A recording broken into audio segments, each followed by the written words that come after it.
Welcome to the study guide for behavior and communication in organizations. In this course, we explore how individuals and groups operate within organizations, how they interact, what motivates them, and how communication and culture shape workplace dynamics. We begin by understanding what an organization is. It's a system of coordinated activities involving two or more people. It includes four main elements: coordination of effort, a common goal, division of labor, and a hierarchy of authority. Organizational behavior, or OB, is a multidisciplinary field focused on managing people at work. While some claim it's interdisciplinary, many argue it's simply a collection of different fields like psychology, sociology, and communication. Historically, the field evolved from the scientific management movement, led by Frederick Taylor. This approach focused on improving efficiency through task specialization and time motion studies. While often criticized for dehumanizing work, it introduced important ideas like employee selection and training. Fast forward to today, and we see how technology and the internet have transformed the workplace. Virtual organizations, remote work, and telecommuting are now standard in many industries. The pandemic further accelerated this shift, showing that remote work can actually boost productivity. Next, we discuss diversity. Diversity includes personality, internal characteristics like age or gender, external factors like education or religion, and organizational dimensions like role or department. There are two dominant theories about diversity's impact. The information and decision-making theory argues diversity improves performance by introducing varied perspectives. In contrast, the social categorization theory suggests that diversity can lead to in-group favoritism and out-group discrimination, creating conflict. To manage diversity effectively, we need to reduce fault lines, dividing lines in teams based on multiple overlapping attributes. Encouraging cross-categorization and emphasizing a shared team identity can reduce conflict and improve outcomes. Organizational culture is another key factor. It consists of shared assumptions and values that shape behavior. It has three levels: observable artifacts like dress codes, espoused values such as a company's stated mission, and basic assumptions that are often unconscious but deeply ingrained. When organizations operate across borders, they must understand cultural differences. High-context cultures rely on indirect communication and trust building, while low-context cultures are direct and task-oriented. Expatriates often face culture shock, which can be mitigated with proper training. Now, let's look at individuals in organizations. Self-concept includes self-esteem, self-efficacy, and self-monitoring.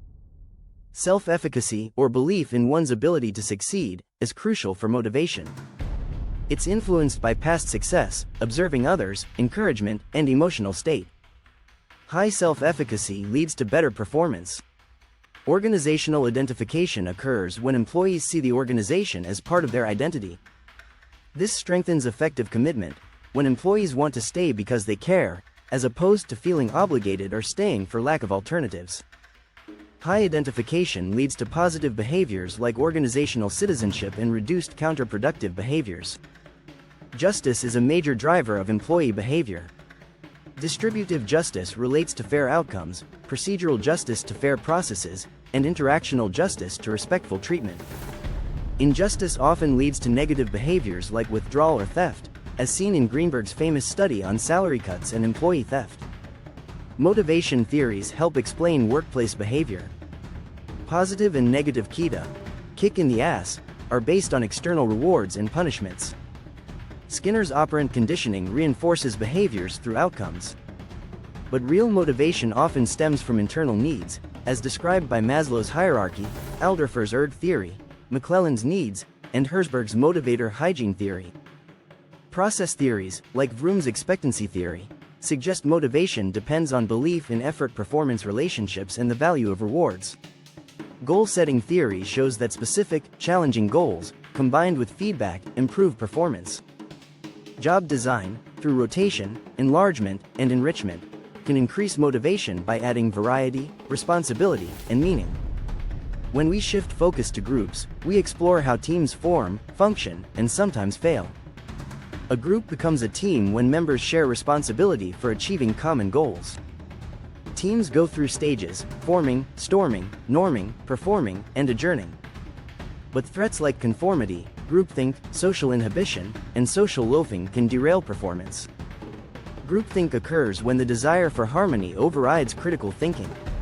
Symptoms include invulnerability, rationalization, self-censorship, and pressure to conform.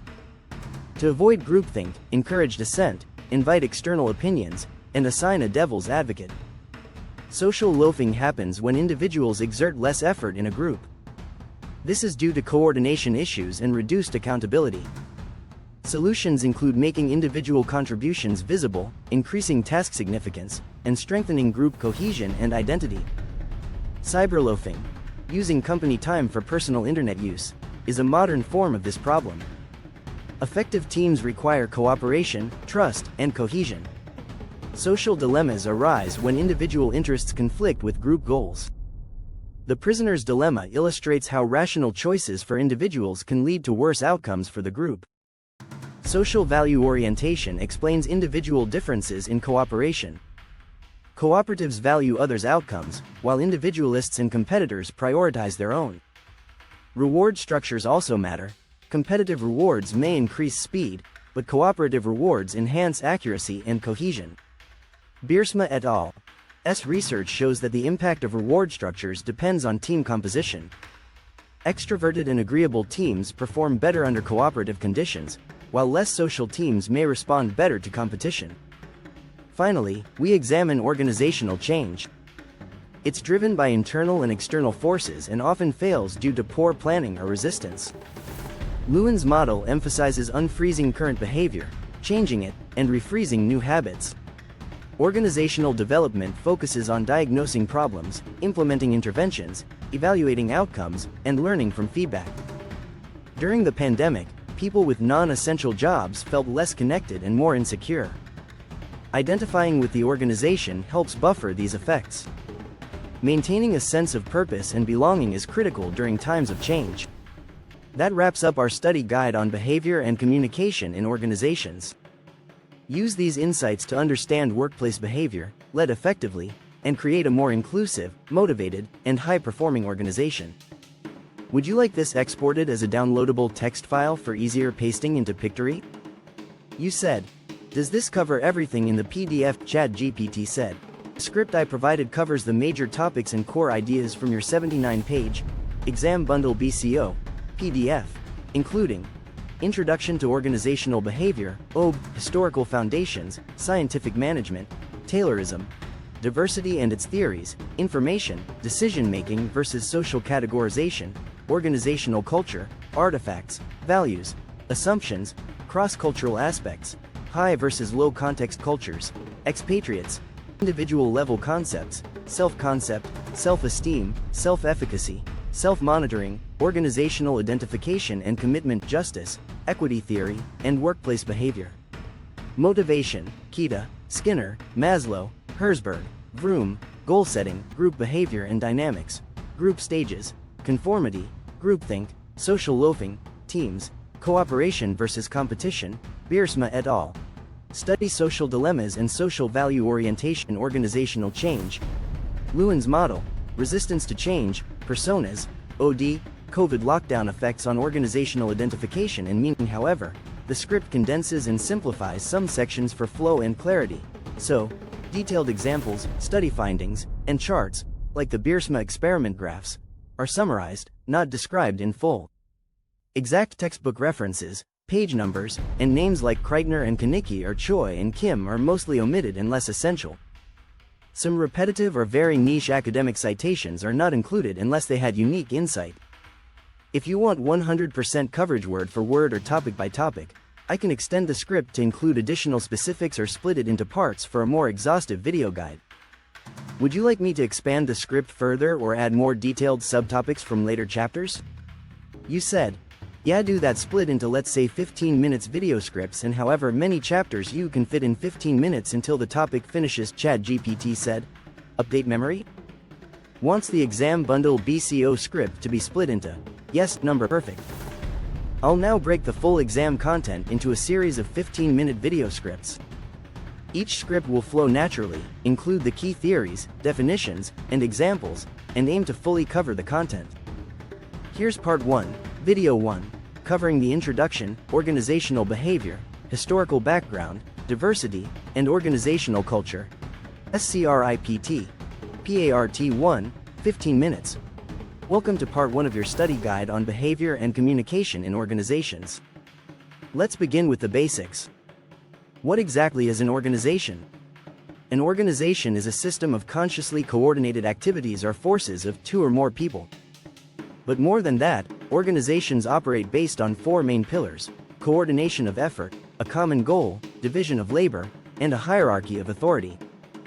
This structure ensures everyone knows what to do, when to do it, and how it contributes to the larger picture.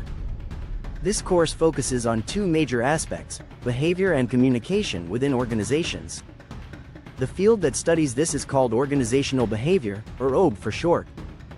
Organizational behavior is an interdisciplinary field that draws from psychology, sociology, communication, and management.